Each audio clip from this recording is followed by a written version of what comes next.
আচ্ছা, জীবনে কখনো কোনো মৃত ব্যক্তিকে গোসল করিয়েছেন? যদি কখনো সুযোগ হয় তাহলে সেই মৃত ব্যক্তিকে গোসল করাবেন।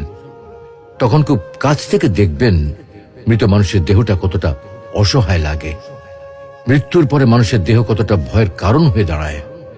সুযোগ পেলে রাতে লাশটা পাহারা দেবেন, তখন বুঝতে পারবেন প্রিয় মানুষটার লাশ রাতের বেলায় আপনার কাছে কতটা অদ্ভুত লাগে, কতটা ভয়ের কারণ হয়ে ওঠে, কতটা আতঙ্কের কারণ হয়ে যায়। সুযোগ পেলে মৃত ব্যক্তির শরীরে একটু হাত লাগিয়ে কিছুক্ষণ তার স্পর্শ নেবেন। আপনি তখন উপলব্ধির সুযোগ পাবেন এই পৃথিবীতে বিশাল প্রভাব প্রতিপত্তি মৃত্যুর পরে কতটা নির্যাতনের রূপ নেয়।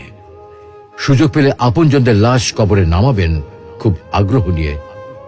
শেষবারের মতো মৃতদেহের মুখটি একবার দেখার চেষ্টা করবেন এবং বারবার উপলব্ধি করার চেষ্টা করবেন এই মৃতদের সাথে অনন্তকালের যাত্রার পথে এটাই আপনার জীবনের শেষ দেখা। সুযোগ পেলে মাঝে মধ্যে কবরস্থানে গিয়ে নীরবে কিছুক্ষণ দাঁড়াবেন।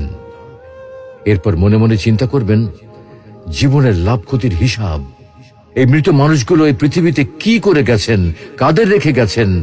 যাদের রেখে গেছেন তারা কি কখনো এই মৃত মানুষগুলোকে স্মরণ করার জন্য কবরস্থানের আশেপাশে একটি বারের জন্য কি দেখতে আসে?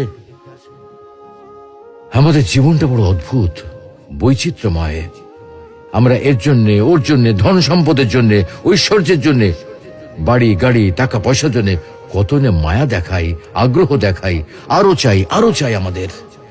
অথচ এই জীবনে আমরা মৃত্যুর কথা না ভেবে, পরকালের জবাবদিহির কথা না ভেবে কিভাবে আরো সম্পদ অর্জন করতে পারি সেই চিন্তায় বিভোর থাকি।